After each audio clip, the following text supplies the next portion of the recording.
Hello, everyone. You're about to meet a man whose life embodies one of the most profound human alchemies imaginable. A man who turned unimaginable pain into a global mission of peace, compassion, and forgiveness. I first met Azim Khamisa nearly 20 years ago when I interviewed him for the documentary film, The Truth, The Journey Within. Even then, I was totally blown away. His story gripped me, not because it was tragic, but because of the way he walked through that tragedy. After losing his only son, Tariq, to a senseless act of violence, Azim found himself standing at a crossroads. And instead of choosing bitterness, revenge, and despair, which we've all would find understandable, he chose the path of the unthinkable, and that was forgiveness. And it didn't stop there. The moment that he chose forgiveness was a moment of radical grace that became his launching pad. Azim went on to found the Tariq Khamisa Foundation, igniting a forgiveness movement that's touched the hearts of millions across the globe. He's not just a speaker, though he's given over 700 keynotes and more than 1,000 presentations to students. He's not just an author, though he's penned 5 powerful books and has one in the wings. He is truly an emissary of peace, a bridge between worlds, a man who's taken his deepest wound and turned it into a wellspring of healing for the world. Azim has received over 80 national and international awards, has been featured across major media platforms, and his TED Talk has been viewed over 1 million times. And yet, despite all of that, he remains so grounded, so deeply loving, and just a joy to share a meal with or a glass of wine, which we have done several times. Today, Azim continues to lead a growing team with a bold and beautiful dream, which is to inspire world peace through the practice of forgiveness. And if anyone on earth is qualified to show us how, it's him. It is my absolute honor to welcome to the conversation my dear friend, a man who teaches us that even in the most shattered places, love and peace can still rise. Welcome to the show, Azim Khamisa. What's wrong with my tongue today? I did that twice. Azim Khamisa. Hello, friend. Hi there. Thank you, Brittany. Great to see you.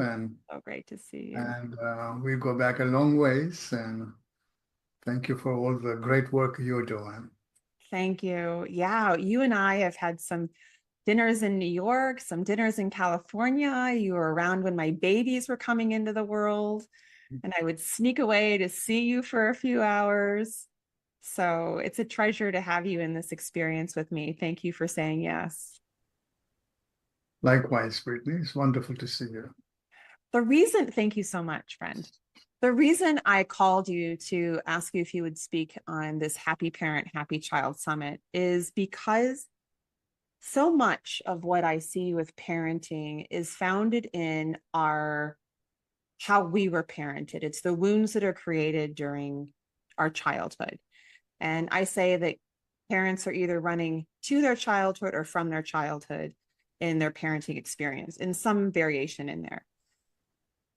One of the things that is such a gateway to freedom for parents in their discovery of how to be in the fullness of parenting is how they put attachment to their story of their past. And that's where you come in. Your journey towards forgiveness started with as I said, the senseless act of Tariq's murder. And who you became as a result of that is just so exceptional. Will you please share with our listeners first what happened? And I love when you get to that crossroads moment and we can really speak to that. Sure. The tragedy is 30 years old. Tariq was a old soul in a young body. He was a student at San Diego State University, a gifted writer and a brilliant photographer, and inspired someday to work for National Geographic. And he worked on weekends as a pizza delivery man. And he was lured to a bogus address by a youth gang, which is close to where he lived and close to San Diego State University. It's a middle-class area. The restaurant he worked for was a family-owned restaurant, and they routinely delivered pizzas to that particular neighborhood. And it was his turn to deliver the pizzas, and he got to the site. It was an apartment building. They gave the right address of the apartment building, but the wrong apartment number. So he knocked on many doors, trying to find out who'd ordered the pizzas. Of course, nobody had. He came back to his car, put the pizzas in the trunk of his car, climbed into the driver's side seat. And as he was about to leave the scene of the crime, he was accosted by 4 youth gang members. 3 of them were 14-year-old. The leader of the gang was an 18-year-old that gave the order to a 14-year-old, bust him bones. And he fired one round that came through the driver's side window, entered my son's body under the left shoulder blade. It traveled across the upper part of his chest, and it actually exited from his right armpit. And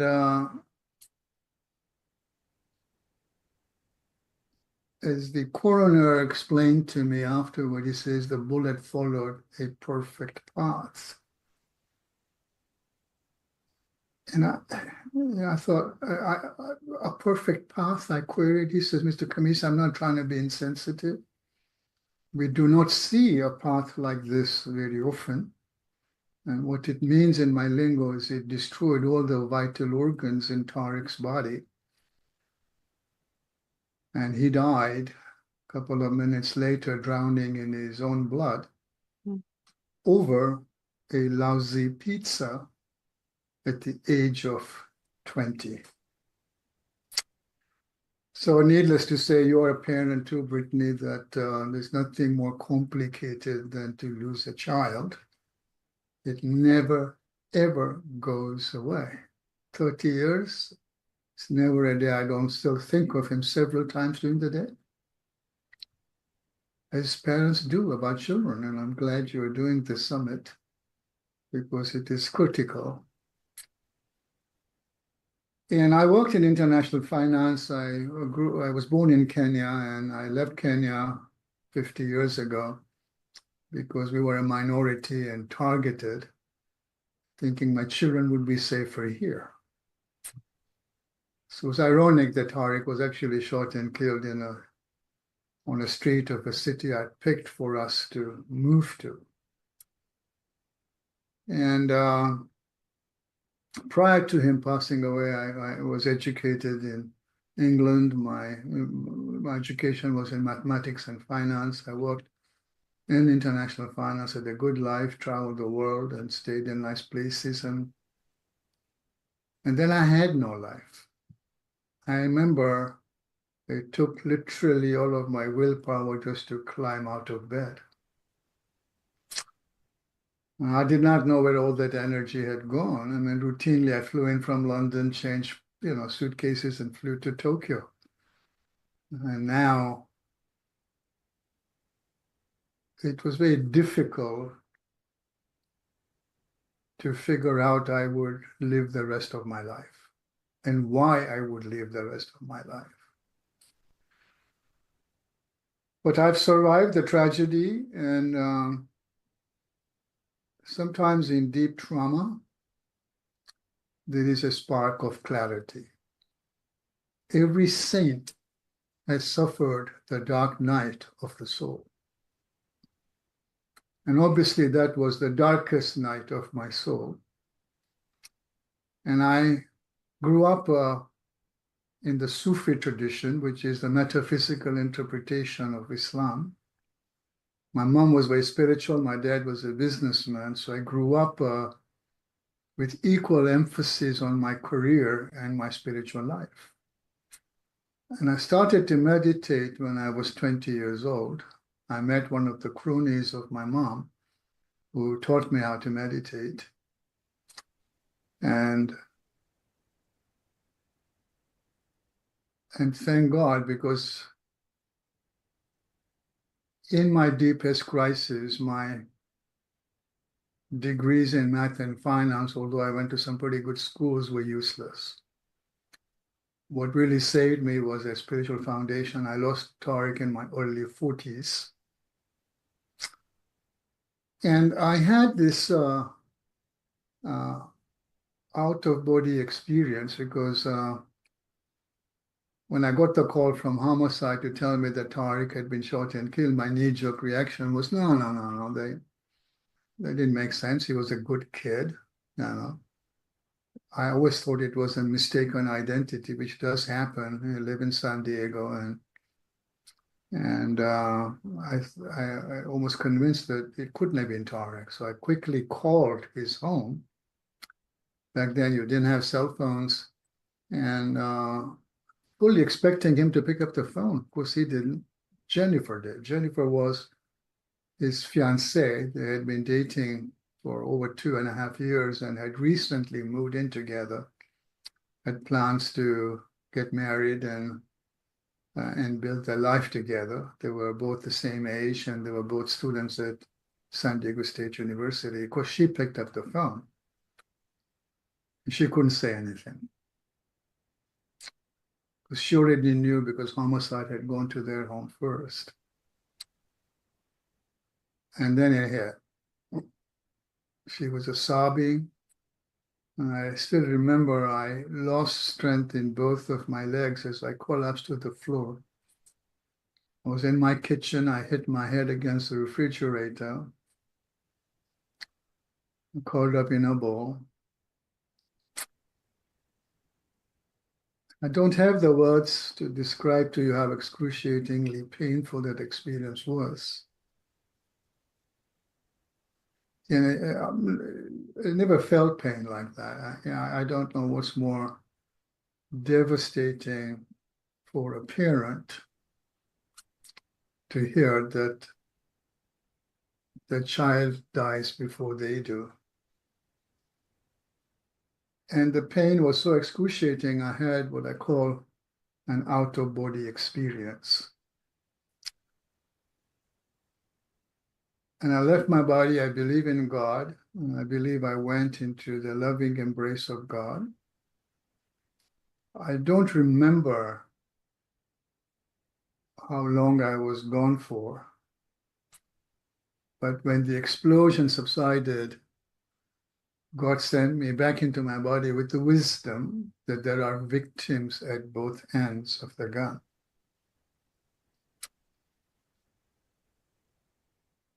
I didn't quite get the significance of that message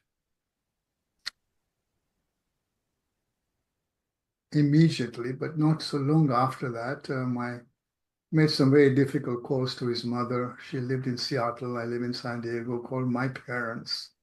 It's a difficult time for my family because my father had just gone through a 12-hour operation where they did 7 bypasses. So couldn't tell when he was still in the hospital. And then I called my best friend and he said, and I live by myself. He said, I'll be right over. When he came with his wife. And his wife went to get Jennifer because she was by herself. Her parents, her father was a dentist in the Navy and lived in Hawaii at that time. And I was alone with my best friend. By this time, we had a visit from homicide and there were some eyewitnesses. And my buddy said to me, he said, whoever these kids are that did this to Tariq, I pray they will fry in hell. And I looked at him and I said, I don't feel that way. I see that there are victims at both ends of the gun.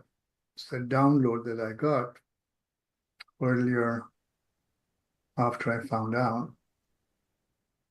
And I never really went there. The kid who killed him was 14 years old. Obviously, I had compassion for Tariq, somehow in my heart, I felt compassion for the 14-year-old. I did not see him as the enemy. I saw the societal peer pressure that forced many young men and women to fall through the crack. And then they choose lives of gangs and crime and drugs and alcohol and weapons at a young age. He actually joined the gang at 11. I think, my God, you should be playing with toys and not guns.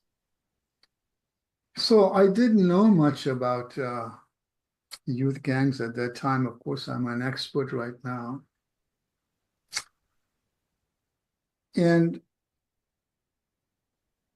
the early days were very difficult. And I thank God that I had support of my family and my mosque and my congregation, and we have a ritual where we have prayers on obviously at the funeral, 10 days, 20 days, 30 days, but the most significant prayers are on the 40 days. And we buried Tariq in Vancouver, Canada, where my parents lived, because my father couldn't have traveled since he had that operation. And my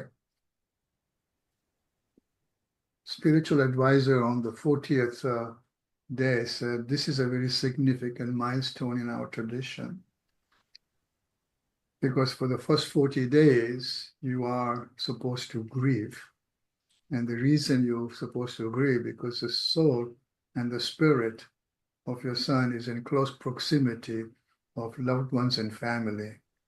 But 40 days, it ends the grieving period. And during these 40 days, I had a tremendous amount of support from my community. They brought, breakfast, lunch, and dinner. You're not supposed to cook or clean house. People will come and help you out. You're just supposed to grieve. And that was a pretty powerful ritual. And I don't think I could have gone through the early days without rituals. And that's my book that I'm working on about rituals. And what he said to me on the 40th day, after we had prayers at the mosque, he says, I know 40 days is not a long enough time to stop grieving, but that's our tradition, because at the end of 40 days, the soul moves to a different consciousness, because we believe we have a forward journey after we die. And he says, excessive grieving by family and friends will impede Tariq's journey in the next world. My recommendation to you is to do a good, compassionate deed in his name, because good, compassionate deeds are spiritual currency and will provide high-octane fuel for Tariq in the next world. And that stayed with me.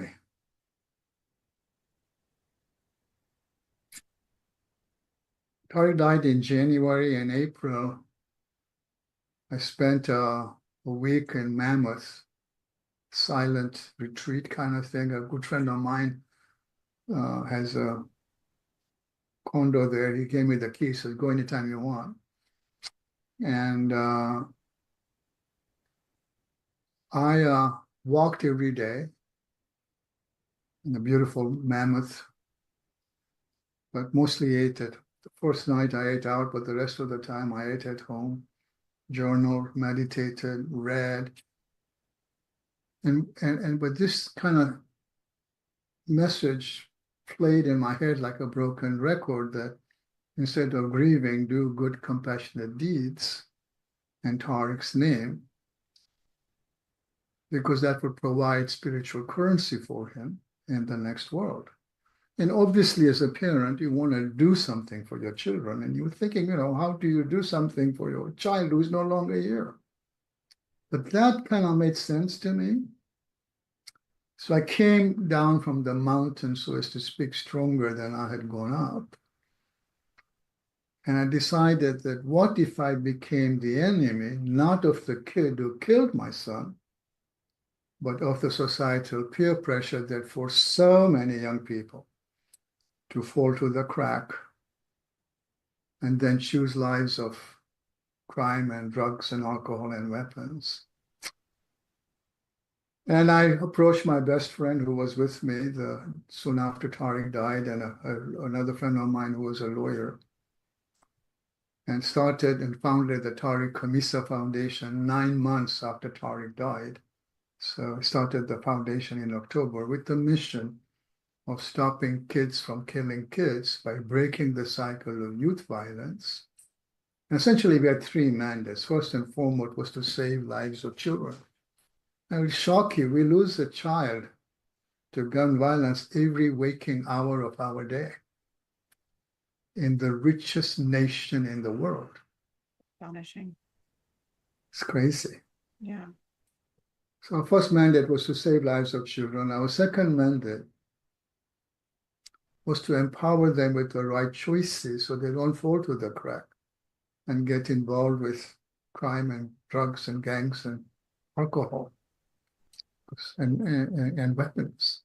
Our third mandate was to achieve the principle of nonviolence, of accountability, of empathy, of compassion, of forgiveness, and of peace building. And I started with a very simple premise that violence is a learned behavior. No child is born violent. Tony, who took Tariq's life, was not born violent. But if you accept as a truism that violence is a learned behavior, it follows that nonviolence can also be a learned behavior. But you have to teach it. Now think about it. Where do our kids learn nonviolence in our society? If it bleeds, it leads. Yeah, right. Nowhere. Nowhere. Movies, video games, you know. Here's another surprising statistic. By the time our kids get to grade 1, which are 6 years old, they've seen over 100,000 images of violence. Wow. Wow. So soon after I formed the foundation, I reached out to Tony's grandfather and guardian.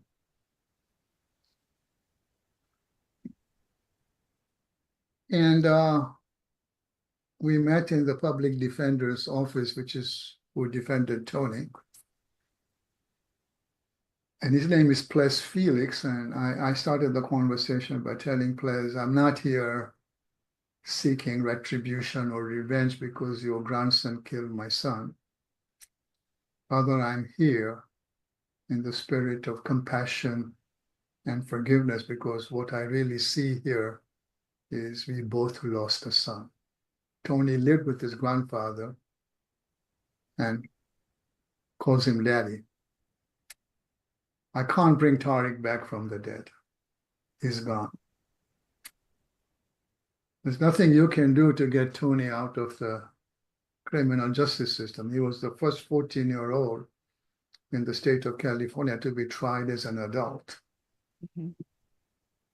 They dropped the age from 16 to 14, and now they've lifted it back up to 16, thank God. And there's nothing you can do to get Tony out of the criminal justice system. But one thing you and I can do is to make sure other young people like Tariq and Tony don't end up dead or end up in prison. That we can do. And it behooves us to work together, because it was your grandson that took the life of my son.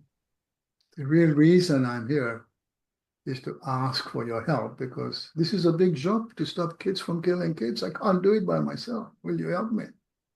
He was very quick to take my hand of forgiveness. 30 years later, we're still together. He's as close to me as my own brother. He's probably one of the wisest person I know. Has a degree in urban development, worked as a manager for the city of San Diego, and had a good home for his grandson. 5 years later, I went to see Tony, because I knew for me to complete my journey of forgiveness, Brittany, that at some point I had to come eyeball to eyeball with Tony. It took a couple thousand hours of meditation because that's very hard to do for us mortals. Anyway, so I asked Les to go with me, but I said, I really need a long time with Tony. I have some tough questions. He was the last person to see my son. So if you are there, he's going to be defensive because you are his grandfather. The place was very gracious. We started together for the first half an hour. And then he left us alone. And then I talked to Tony man to man. He was 19 years old. And yes, I asked him all the questions. He answered them. But the seminal moment in that interview, which I still remember, he's 43 now, was we locked eyeballs. I'm looking in his eyes to try and find a murderer, and I didn't. I was able to climb through his eyes and touch his humanity, that I got the spark in him. He's no different than the spark in you or whoever is listening to this interview. I wasn't expecting that. He was polite. He was remorseful. He was well-mannered.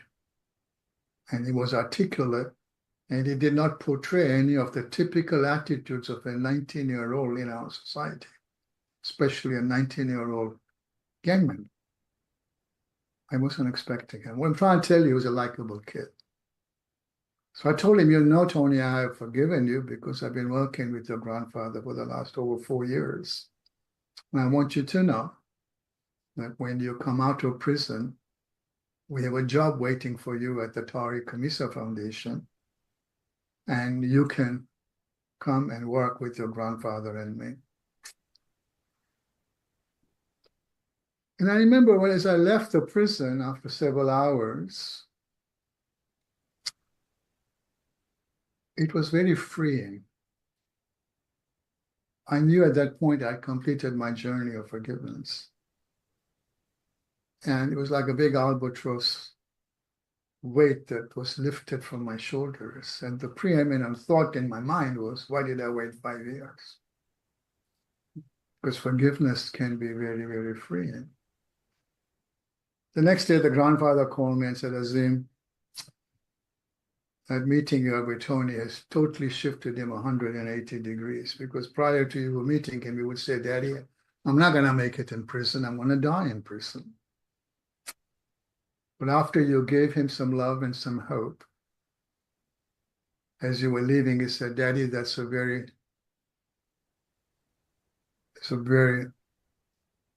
strong person. Not only he forgave me for taking his only son, but he's also offered me a job. I'm not worthy of it, but I'm going to try.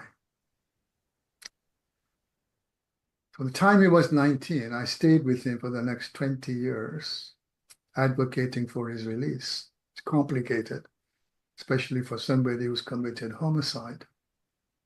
We stayed in touch. We wrote pretty much every month. And finally, in 2019, he was in front of the parole board. And I was there. His grandfather was there. My daughter, I have a daughter and 3 gorgeous grandchildren from her. She was there. She's the executive director of her brother's foundation. And the parole hearing was 8 hours. And they grilled Tony. It's very easy to have issues when you are in prison, altercations, because you can look at a guard the wrong way and you're in trouble. And they grilled Tony through every altercation while he was in prison. He cried, we all cried. It was a very difficult parole hearing, but at the end of the 7-hour, primarily it was the 2 commissioners interviewing Tony, and then I was given a chance to speak, and my daughter was given a chance to speak. And my attitude was, that from the beginning I saw there were victims at both ends of the gun. I told the commissioner, you know, he's not the same person as he was when he took Tariq's life. He has work to do, not behind bars. Release him because he can come work for the foundation. And think about how many kids he's going to say when he's on stage with me saying that when I was 11, I joined a gang. When I was 14, I killed Mr. Kamisa's only son. I wish I can turn the clock back. So how many? So we worked through 4th through 10th grade. Tony joined a gang in 6th grade. And we're working with this population that are on a slippery slope. He can save many kids that are maybe thinking about joining a gang. So release him, we'll hire him, and I'll vouch and guarantee his behavior. And he actually won parole, which never happens. First time you're going through the parole board. So he was released in 2019, had to be in a halfway house, and now he volunteers for the foundation, as his grandfather and I have done for 30 years. And he volunteers for the foundation. We often speak together. Yeah. So we've saved him, but more important message here is that he's saving a lot of kids by sharing his testimony. Just tells you what's possible, Every single time I hear you tell that story, it moves me to tears. And that just shows the potency of the love a parent has for a child. And that is so beyond. And the anguish the imagined anguish that I am putting myself in your shoes to, just the consumption is just very heart gripping. So I thank you for what you do. I thank you for the story that you tell and retell and retell and retell and retell, not to relive the pain, but to have it be a story of possibility for humanity. And that there is always an opportunity for a blessing, for love and light to come in, and even in the darkest situations. Absolutely. I could have gone the other way. What good would that have done, I was lucky I was able to transcend something that is so negative and end in a positive place. I always say the Lord works in mysterious ways. It's changed my life. I mean, as you pointed out, my passion is talking to kids, and I've reached a couple of million in this last 30 years. And what gives me hope is that not only are these principles of accountability, empathy, compassion, forgiveness, and peace building teachable, our kids are hungry for them. And I can tell you stories after stories after stories. I have over 150,000 letters from kids that after they hear, they totally change their trajectory. I was talking at San Diego State University, and this kid came up to me and said, Mr. Kamisa, you changed my life. And I said, well, tell me more. He said, so I'm at San Diego State University. I know your son was a alma mater here, and I just graduated in a degree of finance, and I have a job at Wells Fargo because of you. Because when I was in 7th grade, you came and spoke at my school, and I decided to make you my role model because I know you were in finance, and not follow my older brother, my father, and my grandfather, who were all gang involved. What's the value of that? You can't buy this stuff. Yeah. His kids won't be in a gang, So we have so many stories like that. I don't know if I remember you used to live in California. One of our schools here in La Jolla, I spoke there. It's a private school. It was just before the pandemic. It's very expensive. Most of the kids end up in Ivy League schools. And a young girl came up to me after I spoke there. It's 800 students, 200 faculty, 1-to-4 ratio. And she said the same thing to me. She says, when you changed my life. I said, well, tell me more. He says, no, I was put in the foster care system when I was 8 years old. I met you in seventh grade when I was 13 years old. And I was so moved with your story of forgiveness. I forgave my biological mother for all the pain that she had caused me to put me in the foster care system. I forgave all of my foster parents for the confusion that I put in my life. And as a 13 years old, I applied myself. I won a scholarship to this exclusive school. I just graduated and I have a free ride at UCLA. It wouldn't surprise me. I mean, the determination in this young girl was so palpable. It wouldn't surprise me if she's still at UCLA. This happened, in 2019. And it wouldn't surprise me if she transformed the foster care system. Yeah. So it's amazing that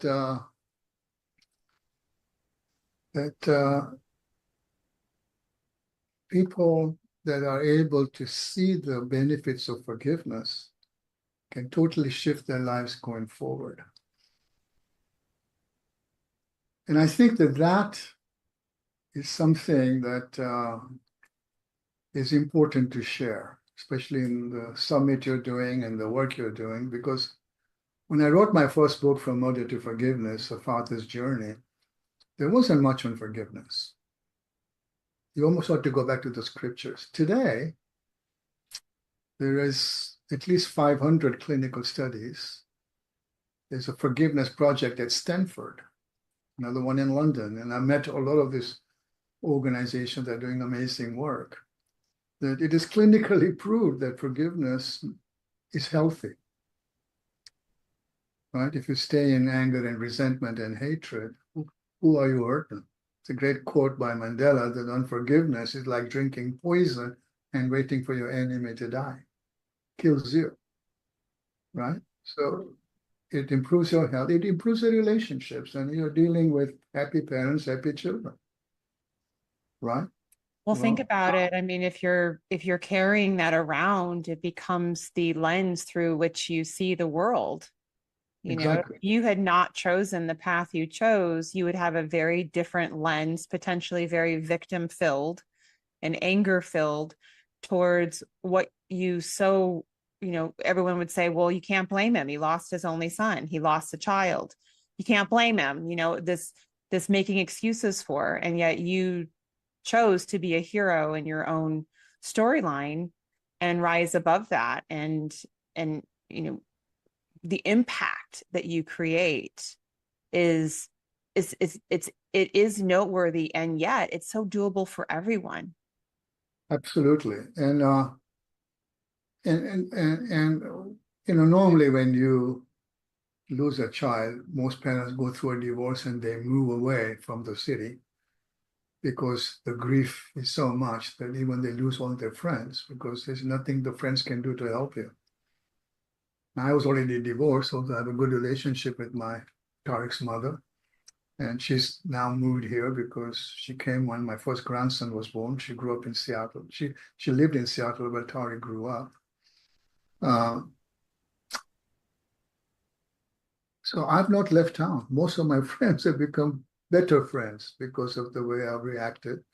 So it's important to say that forgiveness not only improves your health, it creates more loving relationships with your children, your spouse, your friends, your community. And I think this is important in the summit you're doing because there is a lot of issues between parents and children. And as you pointed out, that many of the parents are living with the lens of what might have happened to them.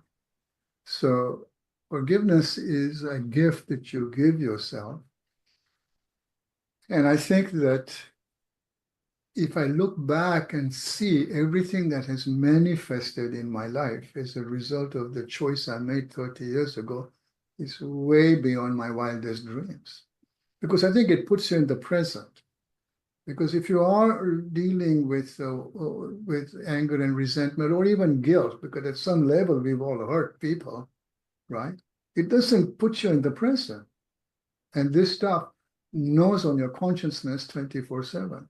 But once you forgive, you're not living in the past. So you can put all of your attention on your life's mission.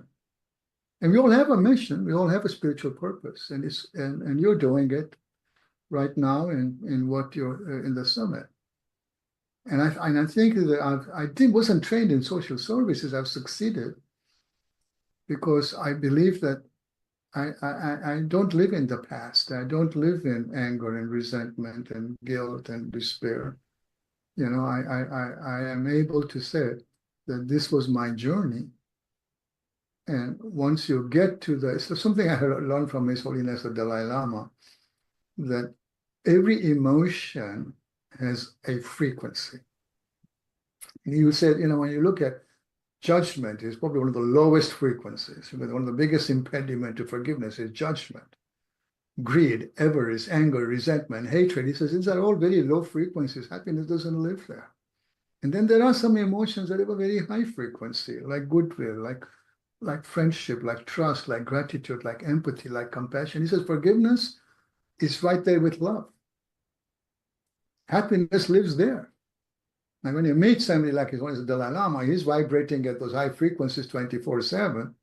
Most of us mortals have a bad hair day and you fall off the wagon, you know. Happens to me too, by the way. You know, I'm not quite there as His Holiness the Dalai Lama. But one thing I can tell you, that having done this work for 30 years, I'm spending more time up here. Not judging, you know, seeing the humanity in people, having a strong sense of empathy and compassion. And it has served me well. So I think that at some level, forgiveness is a selfish act. Actually, I said that in my workshop one time, because you do it for you. One of my students in my workshop corrected me, says, Azim, it's not a selfish act, it is a soulful act. So it's a gift you give to yourself. And I think that it's hard. I know we live in a very much an eye for an eye society, but we tried that for 2,000 plus years. Where has it gotten us, you know? And, you know, when you look at all of the amazing, you know, Lord Jesus Christ, Father, forgive them, they do not know what they are doing. Every spiritual leader, every luminary, you know, when you look at Mandela, you know, look at Desmond Tutu, who I know personally, and you look at Gandhi, and you see that they are able to see that there are victims at both ends of the gun. I mean, that was never said before when I said that. What is clear now, right? Who's the enemy here, right? You know, it's easy to say Tariq was a victim of the 14-year-old, but the 14-year-old is a victim of society, of American society. Well, who is American society? It's you and me. How did we create a culture where kids kill kids?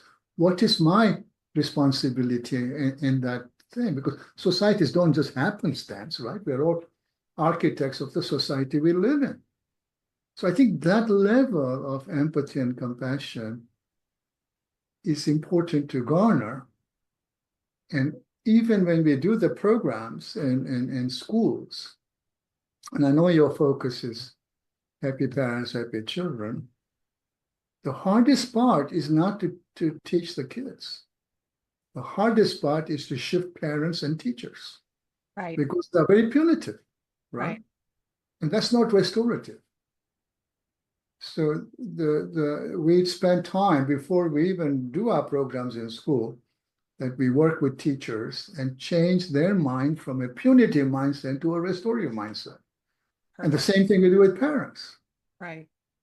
That, you know, when kids act, it's unresolved grief, you know. But you need to understand that. And hurt people, as you probably know this line. It's one of my most quoted, actually.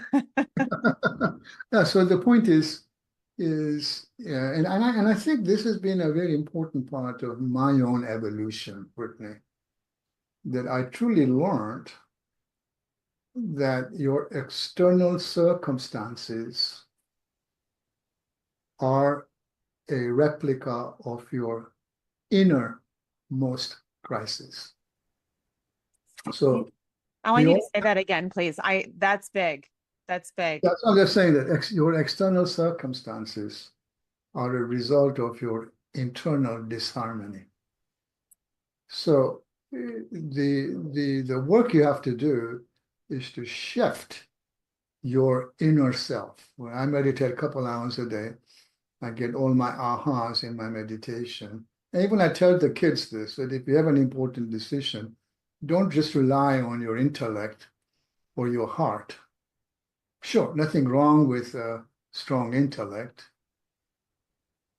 The better education you get, the more you are able to look at the pros and cons. Yeah. So if there is an important decision, yeah, go to your head first and say, does it make sense? Does it not make sense? If it does make sense, go to your heart and ask the question, does it feel good, right, and just? Because we all have a sense of what is good, what is right, and what is just. We're born with it. Don't stop there. Go to your spirit and ask, is this inspiring? Will others follow my lead? If I don't get a check in all three boxes, I don't do it, because we've all done things with, oh, well, that makes a lot of sense, and that really feels good, right, and just, and say, why did I do that? So I think this internal, one of my books is The Secret of Bulletproof Spirit. We all have a bulletproof spirit, but we don't necessarily connect with that faculty, which is wiser and smarter and compassionate and always helps you make decisions that are in the highest good for you, the other person, in the universe. So when you fix that internal disharmony, those internal conflicts that you have, and you start to learn to vibrate at these high frequency emotions, it will shift your external circumstances. Let's just pause on that for a second, because I think that is so vital to the gift that forgiveness offers. When you change the way you look at things, the things you look at change. Right. And when you are able to sit there and I say from a subjective to an objective, I say when you adjust from, you did something to me and I'm going to react because you wronged me. And I adjust from that to, okay, that's coming towards me. It's very fascinating that that person feels compelled to speak to me in that way. What is the opportunity in this moment for my growth? Right. How can I take this experience and use it for me to understand myself better and to show up in a way that I know I'm growing in my tools, or I know I have the tools to use. And that's where we begin to experience more of ourselves. Wouldn't you say that when you went through the experience of forgiveness, you discovered more of yourself that you didn't know was there before? Absolutely. Absolutely. And it was so freeing. My preeminent thought was, why did I wait 5 years to meet Tony? I mean, I met his grandfather, but the gift that I got meeting Tony was 100 times more powerful, to then really understand that I had now completed my journey of forgiveness. And what you just said is very true. There's a good quote by Henry David Thoreau that says, it's not important what you look at. What's important is what you see. That's really good. I mean, I saw there were victims at both ends of the gun. And that shifted, and that was a gift that came in from a higher power because of my spiritual foundation. But we all have that, to develop it.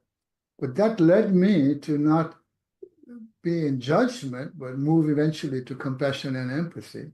Seeing the young man, if I had grown up like him, I might would have made the same decision as a pizza delivery man. I had nothing, So, we have to look and see that we are accountable for the society that we've created. Right. I mean, when you look at where we are, we are probably more divided as a country than I've ever seen, and I've been here 50 years. And I think that we probably need to move from a punitive mindset to a restorative mindset. And it's going to take that. It's going to take the practice of empathy, compassion, forgiveness. One of the things that you have said many times is that stance of compassion. And it's teaching people that if I walk a mile in your shoes, Right. I can better understand that walk. Do you have shoes that with holes in them? Do you have shoes that, fit comfortably? Are they blistering your feet? Metaphorically speaking, of course. Right. Can you talk to our listeners about that? The importance of standing in the other person's purview, their vantage point, to grow compassion for what they may be going through as part of your own gift towards your own healing. Yeah, absolutely. So the precursor for forgiveness is compassion. The precursor for compassion is empathy. And the precursor for empathy is you really have to know the person. So we do, in our Safe School model, we teach empathy. So this is a good example of empathy. So our theme on teaching empathy is you don't know me till you walk a mile in my shoes, and I don't know you till I walk a mile in your shoes. Because if I walk a mile in your shoes, I get to know you. If you walk a mile in my shoes, you really get to know me. And you can't have empathy for somebody you don't know. So then we say, okay, here's the lesson of how you develop empathy, and your homework is to go walk a mile in somebody's shoes that you don't know. So the next lesson from empathy is we move to compassion. But the teacher asks, who wants to share their homework on empathy? And there's a Hispanic kid, his name is Alejandro, he goes by Alex. The most disruptive kid. You could see a wannabe gang member written all over his face, the way he walked, the way he dressed, signs and the whole 9 yards. He wanted to share his homework. And he was very animated. And the teacher thought, oh my God, he's going to ruin my lesson. So she kind of avoided him, tried to not notice him. But he was so animated, there was no way not to notice him. So finally she said, Alex, what is you want to share? He says, I was walking in the hood last weekend, and this kid gave me a dirty, angry look. And he's Hispanic. The kid giving him a dirty, angry look is African American. And he says the rules of the hood are if a rival gang member gives you a dirty, angry look, you go beat him up. And Alex is bigger than this kid. This is 7th grade, 13 years old. Wow. So he says, because you taught me, you don't know me till you walk a mile in my shoes, and I don't know you till I walk a mile. So I walked up to this kid and says, why are you giving me a dirty, angry look? What did the kid tell you? He said, I'm not giving you a dirty, angry look. I'm angry because my brother was shot and killed in this spot last night. What you do? He says, I reached out to him. I put my hand on his shoulder and I said, I feel your pain. My favorite uncle was shot in the same spot 6 months ago. Now tell me you can't teach this stuff. And he walks the hood every weekend, not just last weekend. Somebody gives him an angry, dirty look. What does he do? He reaches out. Yeah. Yeah, that one micro pivot changed everything for him. And he was able to see his experience and that boy's experience so differently. Even as parents, we have this opportunity to speak to our children and to, what are they going through? What's going on in their world right now? Right. Versus listen to me and why aren't you doing what I'm asking you to do, and feeling so frustrated, but really to step into that empathy and seek to understand. And even if, with girls and their identity is so about based on social constructs of social media and being seen as pretty and popular and all of that, that's still a pressure that we have manufactured in their environment and that we've allowed as parents to, have them be in the social media arena. I know I have three boys, and their environment is very much that they have to connect through games and technology, and that's how they make their friends. And um, it's it's rough. And as a mom, I think, I get so frustrated that they're spending so much time on it. And so I do seek to have empathy and walking in their shoes, just on the day to day, Azim, not in any major infractions, but just even in the small micro moments of the day. Like, what is going on inside this child? Absolutely. It's to look at conflict as an opportunity. And the pivot you have to do here is to move away from a punitive mindset to a restorative mindset. And that's the hardest thing to do because we are conditioned, because we grew up in an eye for an eye society. We are very quick to judge based on all the isms.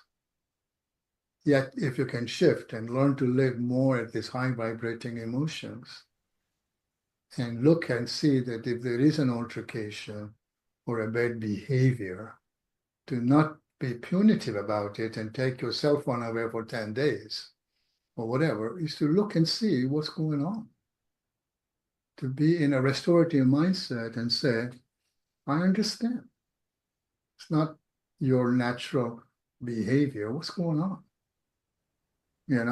And through the lens of empathy and compassion and continue to, as you pointed out, doing it on a daily basis, because at the end of the day, your children, the way the children learn from you is for you to be a role model.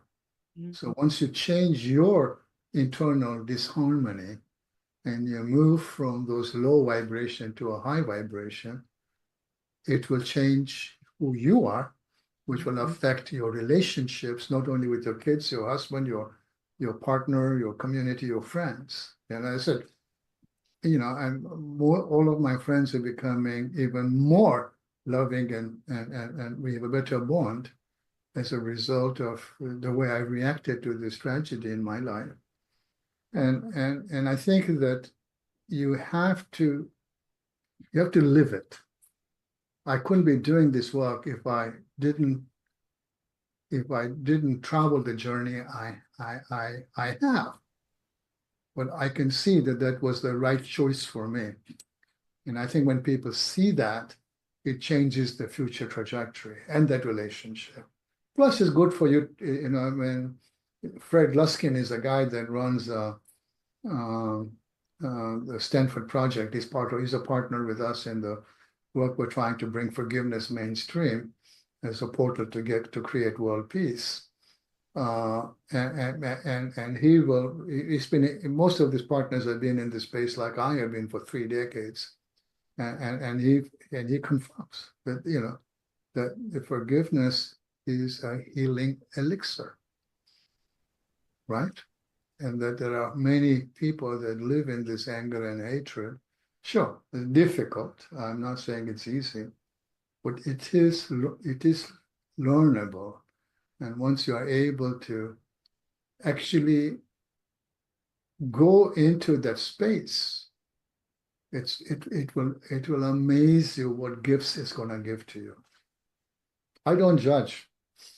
Yeah, well, I don't judge because I think that we are all created equal in the eyes of the universe. And they say humanity, and I do work in prisons as well, that even the most hardened criminals have something of value buried deep within them.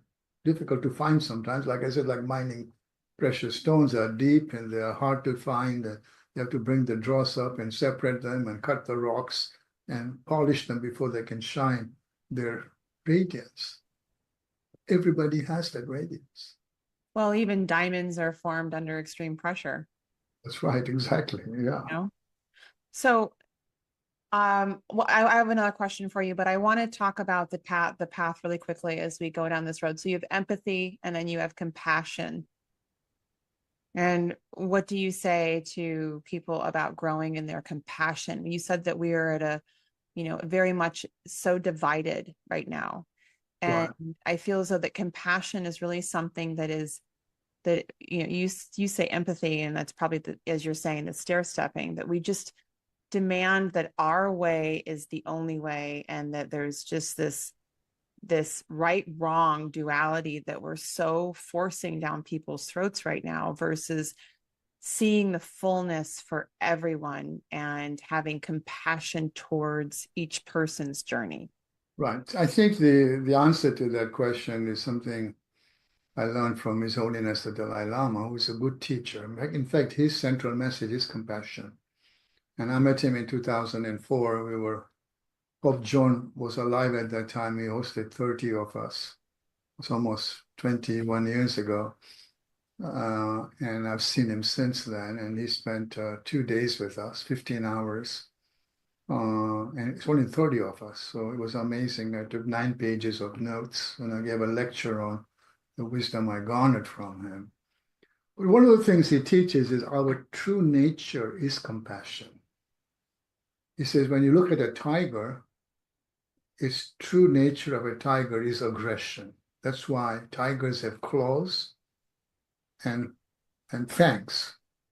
Us humans, we have pretty nails and nice looking teeth because our true nature is compassion. Mm. And when you are connected to your true nature, that's where peace lives, that's where love lives, that's where joy lives. It's again something you have to build, like your empathy muscle, you can build your compassion muscle. Is to look and connect with your true nature. So back to the same issue that you connect with your spirit. Mm-hmm. When you go through this process, it makes sense, it feels good, it feels inspiring, because the spirit is always compassion. It always creates solutions that are in the highest good for you, the other person, and the universe. And when you start to learn and to live in compassion, with practice, that compassion muscle builds. Not going to change your external circumstances. You're going to spend more time in happiness, in joy, and in health, and in loving relationships. Who doesn't want loving relationships? So in the spot where we are, there isn't much compassion. I have a good friend who doesn't speak to his brother because politically they have different views. And democracy is about different views to find solutions that are in the highest good. And I think that hopefully, if we can lift these socio-emotion concepts to the mainstream, hopefully we can take this divided nation and come together as Americans, as our forefathers really designed the Constitution to do. This is not, a right or wrong issue. Democracy is on the table. It's very concerning. And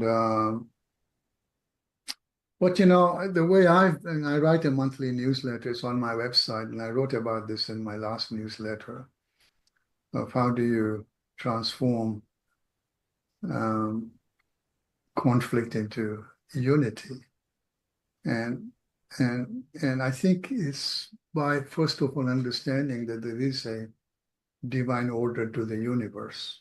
Sometimes we call it karma, rule of law. Treat others the way you want to be treated. But the universe timeline may not be yours. So the other part is to get engaged. I mean, I couldn't sit back and see that this country is so divided. So I created my second nonprofit called Peace Through Forgiveness. And I studied the space for 3 years before I launched it. March of 2024, March 6th, which would have been Tariq's 50th birthday. And I met many organizations that are working on conflict resolution, on forgiveness, on peace building. Many of them are international. And there's a forgiveness project in London. There's one in Hawaii. There's one in Stanford. And I've done already 6 events. And in my second event, I invited 15 of these organizations, thinking that if they would come in and be at this event and share with us how do we bring these concepts into mainstream. And all 15 showed up. I had no pushback. Wow. Yeah. The importance of that. Yeah. So we have to come together as a joint voice. And we're doing another one on the 5th of May. And it is my hope and prayer that there are more of us that want this unity, that want to live in empathy, compassion, and forgiveness. What do you say that to, one of the things that I feel is a very, very common mindset to navigate from is a victim mindset. You wronged me. You did this to me. You walked in here and you looked at me that way. And, it's like, I was just told this the other day. And it's like, how are we putting so much energy behind a look when it's met with an I love you and a kiss? Like there's all this supposition. And when do people take responsibility for the eyes through which they're seeing, for the wounding that they're not engaging, for their own hurt that they're not giving voice to in a healthy way? You could very easily have been a victim, and you could very easily have given the middle finger to the world. And you could have been in major retribution towards Tony, and you weren't. You went the other way. And not only did going the other way bless you, it blessed Tony, it blessed Plez. There is this amplification experience that's happened because you chose to step out of victim and step into possibility. And you talk about frequency, and the Dalai Lama, I interviewed him, and one of the things that I noticed when I was speaking to him, and I'm sure you saw this, is that literally his voice has a frequency range. Right. You can really tell when he's talking that he's like up here, and then it comes down to his norm is happiness. So he's here. He doesn't ever go here, but you can literally, you're almost in the crowd with him going like this. Absolutely. He lights up the room. He does. And that's the gift of people that do light up the room, is that they are not in this, and they're not in this, the world's wronging me and let me get stories to prove that. They're in this, the world is beautiful and let me focus on the evidence that validates that. Absolutely. Yeah. Yeah. So let's talk about victimhood. Yeah. Yeah. So, I had a very full life when Tariq was alive. We talked about that. Then I had no life. And the two things I realized is that I wanted that full life back. Mm. We all do. I have a full life.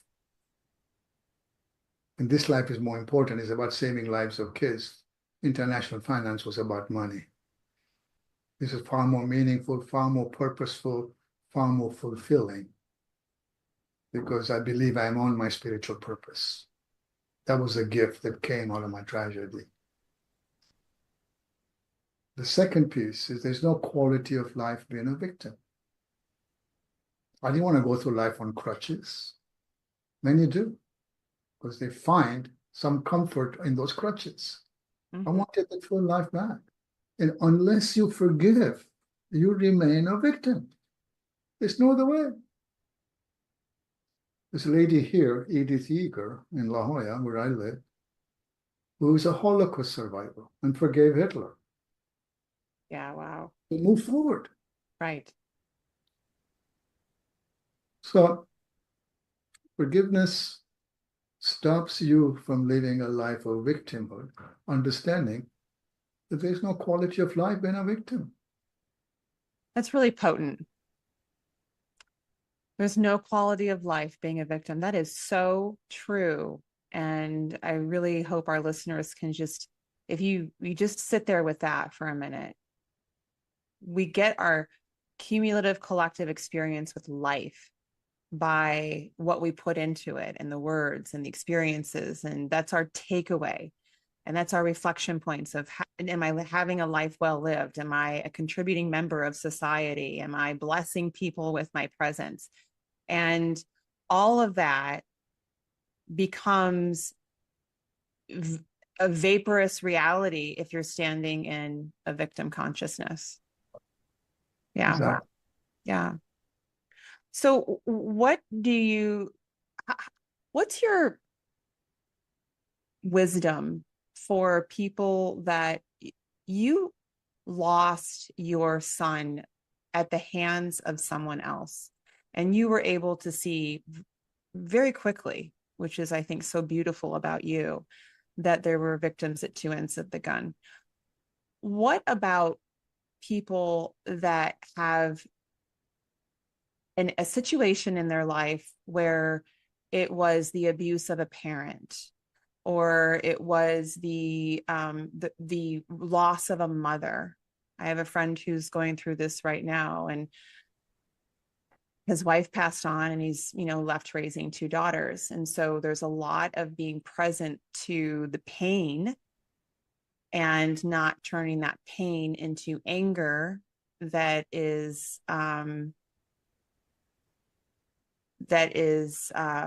becomes a victim consciousness for the person that's left behind. I lost my mom. I lost my dad.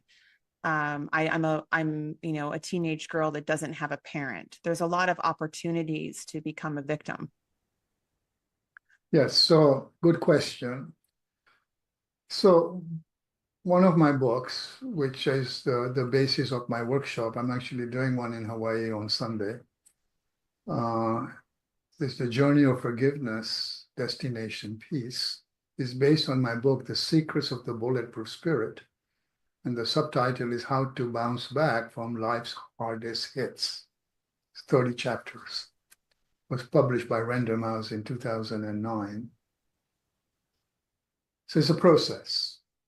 You can't move from a tragedy like what I suffered into not being a victim into forgiveness quickly. So there's 3 stages that I teach. The first one is you have to grieve. Grieving is medicine.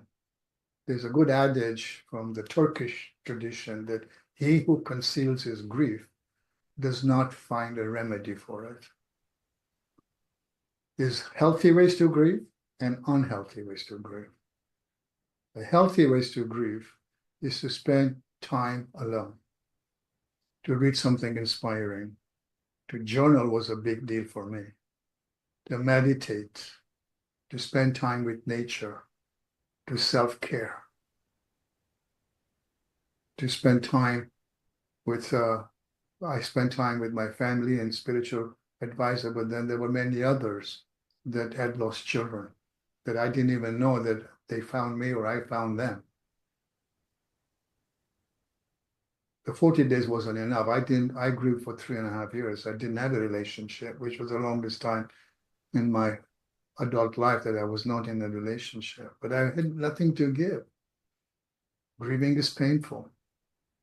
There's a great, you probably know the book called The Prophet by Khalil Gibran. Mm-hmm. Mm-hmm. There's a chapter in there on joy and pain. I think is joy and the opposite of it, which would be pain or sorrow, joy and sorrow. Thank you. So, it's a fantastic book. I've read it over a couple hundred times. I can quote from it. And what Gibran is saying, that the faculty you feel joy with is the same faculty you feel sorrow with. Mm. So when you're feeling joy, sorrow is sleeping on your bed. When you're feeling sorrow, Joy is sleeping on your bed. It's the flip side of the same coin. And he gives his example of a potter that is designing this brilliant masterpiece from clay. And as he shapes the masterpiece with his hand, he's so into it that he actually wets the clay with his tears. Mm.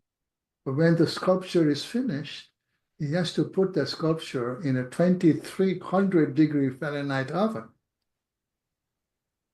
for 28 hours so the clay can become porcelain and radiate its beauty. I know how it feels to be in the 2300-degree oven. So grieving in the right way can release that radiance. The second step we talked about a little bit is to give up all the resulting resentment.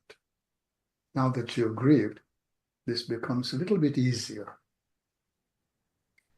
And you do that by building your empathy muscle. I do an exercise on empathy muscle, right? You do that by setting intention, which I do. I do a guided meditation. Actually, it's a free guided meditation on my website, Peace Through Forgiveness. Through is thru.org, and you can go in and look at the meditation. I did two guided meditation. One is on forgiveness, one is on life's mission. And you set that intention. Wayne Dyer wrote a book on intentions. You remember that? The Power of Intention. That's for sure.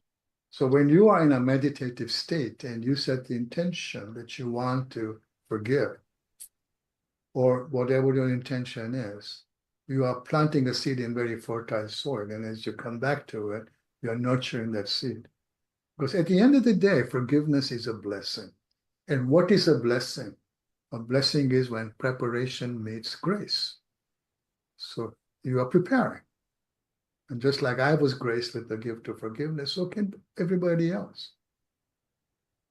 And the third step is once you have given up all the resulting resentment, you reach out. You reach out with love and compassion. Often the issues, like you pointed out, are people you have loved ones. And I mean, I remember I did a workshop in London when a participant hadn't talked to her mother for 25 years. And I taught her, after give up all the resentment, take responsibility, whatever your reasons are, your mother, you take the blame for not having that relationship. Write her a letter. And she did. And she read it in the workshop, and I thought it was all a dry eye. And she sent it, and now they talk every day. That's empathy, you know. So you don't necessarily have to reach out to the person who murdered your child, although I did. But very often the angst is very much family oriented: father, son, mother, daughter, ex-wives, ex-husbands. Once you've gone through the grieving piece, once you've gone through the empathy and setting the intention and giving up the resentment, I found my biggest gift was reaching out to Tony. I can't really explain to you, but it was like a big release. Because when people say, well, how do I know I have forgiven this person? I said, you know what? When they were safe passage through your mind. When I think of Tony, my blood pressure doesn't go up. I've created a lot of love for him. My daughter calls him a soul brother. And he's very involved with the foundation now. So that level of that level of compassion and empathy is difficult, but the gifts are huge. I just love the gift that you continue to offer with how you language this and how all the stories that have come from this. One of the things that I think is really important to identify in this conversation is that when you do reach out to someone, in your situation, Tony was, whatever life had happened to him up to that point, he was in a position where he was ready to participate in the conversation you were offering. And he was impacted by it, and he made a pivot in his life. I know in situations where now adults, have confronted their abuser, and the abuser is not in a position to receive the, I forgive you, because they're not even willing to say, I did that. And this is part of what I feel is so important on the journey towards wholeness, is that it's not about what happens out there. It's not about the response. It's about your self, you're returning to self, and you're finding your path to here I am again. Yes, so that's another good question, Brittany, and that is very true. Now, I forgave Tony a long time before he asked for my forgiveness. So here's my hypothesis, that if you forgive, and there cannot be any strings attached. Yeah. Forgiving for you. You're not going to say, I'll forgive you if you ask for my forgiveness or you apologize. It's not about him, it's about you. But there's energy in forgiveness. We talked about the Dalai Lama. There's energy in his intonations, in his demeanor and his words. So Tony stayed in that bravado for 2.5 years. That everybody was stupid. His grandfather was too strict. The DA was stupid. The people he stayed in juvenile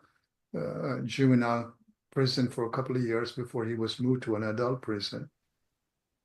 And then finally, and the 2.5 years is what it took, whether they should be tried as a juvenile or as an adult.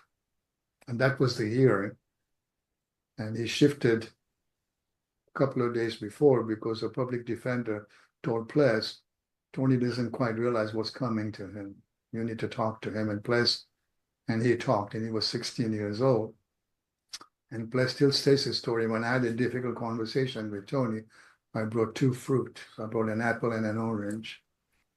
And that was a practice from the time he lived with Ples. And in our conversation, Tony broke down. He jumped into my lap. He's 16 years old. And he says, Daddy, I'll do the right thing. Mm. And at his hearing, he gave this very remorseful, emotional speech where he said, I shot and killed Tariq Khamisa, a person I did not know, who wasn't doing anything wrong to me. I pray to God that Mr. Khamisa will forgive me for the pain that I have caused him. I'd already forgiven him, but that's the first time he asked for my forgiveness. And we use this speech in our programs, and you see a very different Tony. And the judge said to Tony, you don't have to take responsibility for the murder, for Tariq's murder. This is not a court case to try you for the murder. This is to decide whether you should be tried as a juvenile or as an adult. And in California, if you are charged with murder, you automatically get a retrial. Very expensive. And Tony's response was, I shot and killed Tariq Khamisa. I am guilty. I don't want to drag my family and Mr. Khamisa's family through a trial. Now, when a judge asks an offender, how do you plead guilty or not guilty, what do they say? Not guilty. He didn't say that. And so she had to sentence him. Now, I wasn't in favor of him going to adult court, but it was not in my hand. It's the state of California against Tony. And the most lenient sentence she could have given him, which is what I asked, is 25 years to life with parole. The more severe would have been no parole. We just spoke together to 330 high school with the judge. There was a big article in Union Tribune. And the judge always says, he says, I've tried thousands of attempted murder cases, hundreds of real murder cases. And in every case, the victim's family is on one half of the court, The offender's family is on the other half of the court, and they leave hating each other. There's only one case that is different. And she basically interviewed Tony and me and my daughter, who was also at the parole hearing. Pin drop silence. And her daughter volunteered for the foundation. And she is a huge fan of the foundation. That is the power that lives inside of each and every one of us. Absolutely. And I think we just have to keep at it till there's enough of us. Yeah. Get to the tipping point. Yeah. Now, as a dad, as a father, I'm going to ask you a question.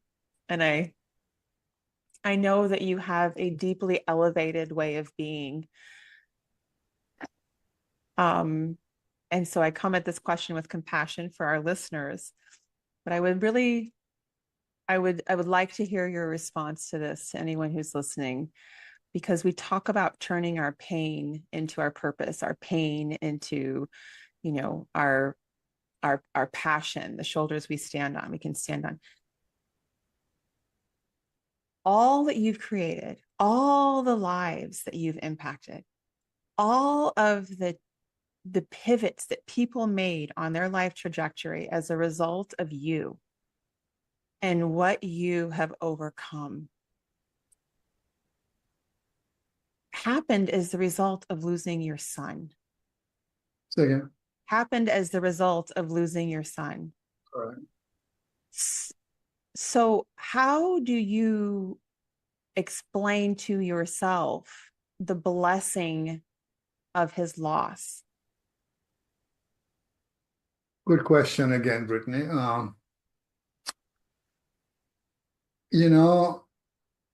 We all have a spiritual purpose. It's complicated to know what that is. But you know what? We get nudges from the universe all the time.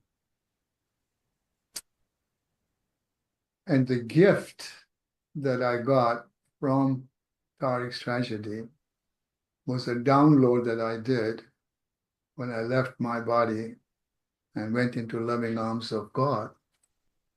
We started with the wisdom that there are victims at both ends of the gun. I now fully realize that that download did not come from my intellect or my loving heart. I don't think us mortals are capable of going there. It was a download from a higher power. So the first part of your question is to understand that there is a silver lining in every cloud. That sometimes you go through some pretty tough times because we humans are not very good at learning things. Sometimes we do the same thing over and over and over and over again, thinking we're going to get a different result. And yet, the universe is very loving and very compassionate, and it's very patient. And I think you have to tap into your higher power, which I do through meditation. So I meditate 3 different times a day. And that's on my website as a preamble. You can listen to it and then pick the guided meditation. They're about 30 minutes, whether you want to work on forgiveness or working on your life's mission. And that, to me, is where you have all the answers. All the answers you seek are within you, but not in your intellect and not in your emotion, but in your spirit. People ask me, what kind of work do you do? I said, you know what? I just don't work at the cognitive and the emotional level. I work at the cellular level. I actually coined the word cellular because when you transform at the level of the spirit, you're never the same, and that transformation will sustain. So when you start to begin to understand, you don't ask why me. That's a victim mentality. You ask, why did I attract this to me? I asked this to the Dalai Lama. Mhm. Because he said, everything that happens to you, you attract. And I said, Your Holiness, I'm having a hard time. Did I attract Tariq's murder? He said, according to our tradition, before you were born and Tariq was born, you had a contract, because in every lifetime, you have lessons. And the contract was he would come to you, and at the young age of 20, he would die. God gave us free will. You still had to decide between revenge and forgiveness, because your lesson in this lifetime was forgiveness. And you know what? You made the right choice. So in your next lifetime, you don't need to lose another son. It's an evolved view, I get. But there is a divine order to the universe. Each lifetime is a blink of the eye. We are all on this path to self-realize, to find enlightenment, nirvana, whatever word you want to choose. And we all have a mission. And when we die, we've completed our mission. Tariq's mission was completed at age 20. Mine isn't yet. That's why I'm still alive. But I do know that I have a spiritual purpose. Now, people ask me, well, what do you think is my spiritual purpose? I said, well, it's within you. What I can tell you, it is under the umbrella of service. There's a great quote from Rabindranath Tagore.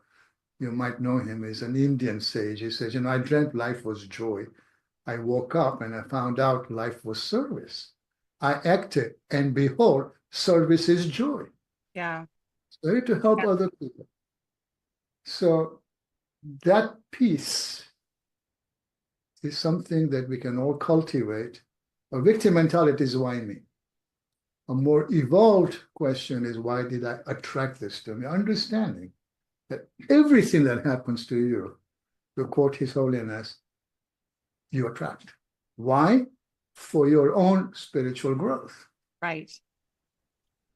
So now you're made. Now I'm crying, because that truth is the why behind why I'm doing this. And just, it is of service that I'm doing this. Just that if people could truly embody the fullness that is awaiting them in their life experience, just truly embody the rapture that is available to us when we choose to see life through a lens of curiosity and excavating what is the blessing behind this. Yeah. Absolutely. Yeah. So much. You're such an incredible human being. And I love that you speak to meditation, because yes, we've got to go inward. We've got to sit with silence. We have to get comfortable with sitting with ourselves for the higher wisdom to be heard. It's always there. It's just create the space to allow the download to be heard. Yes. So there's two pieces to it. The one is you have to prepare yourself. And the preparation is what I teach, what I write about, what I work, whatever work you have to do. And know and believe without a doubt that when your preparation is complete, right, grace will reward you with the gift of forgiveness, with the gift of finding your life's purpose, with the gift of the joy. And I think that the preparation part is living in those high vibrating emotions. Yeah. That's what the gifts are. And that's a choice. That's exactly a choice. Yeah. Yeah. My amazing friend that I've known for, I can't believe it's been about 20 years. I love and cherish every time we get together. You grow me as a human, and you give me, we hold the space together that is truly what communion is. So thank you.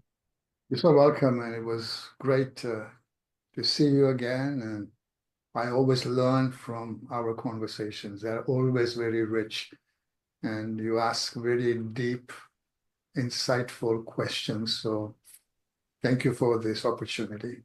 Thank you so much, Azim. And you have a talk coming up. People can find more, discover more, your books and everything on your website. And that is, I have it written down here. What is it? Tell us your website. So there's two websites, azimkamisa.com, which is my name. There's peacethroughforgiveness.org, which through spelled THRU. And of course, the Tariq Kamisa Foundation is tkf.org. So those are three websites that will give you an idea of the work that I'm doing. And my email is very easy, azim@azimkamisa.com. So, and I do better with email. If you have any comments, questions, or can't find anything, feel free to email me. I'm very happy to help your audience. Hopefully this will be helpful to them as well. Thank you, friend. Thank you so much. Wrapping my arms around you. And like I said, when I'm out in California, we're going to have another spectacular dinner together.